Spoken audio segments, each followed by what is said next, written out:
అప్పుడు ఈ studio impact అనేటటువంటిది కనిపించింది అప్పటికి. తర్వాత చంద్రబాబు గారు అది వదిలేశారు. అది వదిలేసిన తర్వాత మళ్ళీ మీడియా అంతా బాబు గారిని తీసుకుంటుంది. అట్లాగే జగన్ సాక్షి అనేటటువంటిది ఒక్కదాన్ని తన సొంత నెట్వర్క్ రైట్. అది మిగతా నెట్వర్క్ని పెంచడం ప్రోత్సహించడం అన్నది రాజశేఖర రెడ్డి చేశారు. రాజశేఖర రెడ్డి ఉన్నప్పుడు శత్రు మీడియాకి తటస్థ మీడియాకి కూడా డబ్బులు ఇచ్చాడు, అనుకూల మీడియాకి కూడా డబ్బులు ఇచ్చాడు, మెయింటైన్ చేశాడు.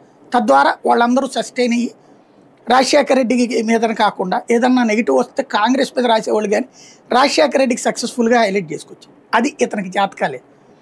ఇటు పక్కన మీడియా మొగల్స్ మీడియా వ్యక్తులందరూ కూడా బాబు గారిని ప్రేమిస్తూ అభిమానిస్తూ చేస్తుంటే జగన్ ఆ మీడియాని నిర్లక్ష్యం చేశాడు. ఫలితం జగన్కి వ్యతిరేకంగా రిపోర్టర్ల నుంచి మేనేజ్మెంట్ల దాకా అందరూ ఏకమయ్యేటప్పటికి నెగిటివ్ ప్రచారం చాలా సులభం, పాజిటివ్ ప్రచారం చేయడం చాలా కష్టం. ఇప్పుడు కూడా చంద్రబాబు గారి మీద పాజిటివ్ ప్రచారం విపరీతంగా చేస్తున్నారు, కానీ అదేమన్నా జనంలోకి వెళ్తుందా?